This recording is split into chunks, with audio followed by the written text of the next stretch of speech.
Hey there folks, welcome to the Auto Universe.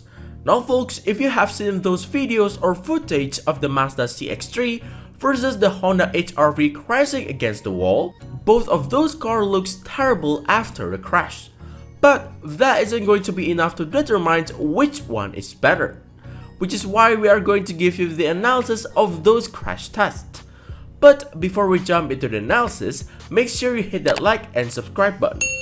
Now, let's just get right into the analysis folks. The Mazda CX3 and the Honda HRV is basically twin sister, or brother, or however you want to interpret it. The point is, both of these cars is basically the same car. But it's not necessarily a bad thing, it's a good thing in fact, because it allows us to really give you a different perspective when you're considering in buying these cars. Which apparently everybody is considering these cars anyway, because it's just how the market today. We just have to face it. So now, on to the crash test analysis. As usual, we also use the same crash test report from the IIHS organizations, starting from the top. As you can see here, both of these cars earns a good score in crash worthiness. And in the crash avoidance and mitigations, both of these cars earns an acceptable score.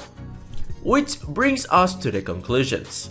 So the conclusion is, again, both of these cars are identical in terms of crash test performance. Both of these cars can really get into your considerations, really.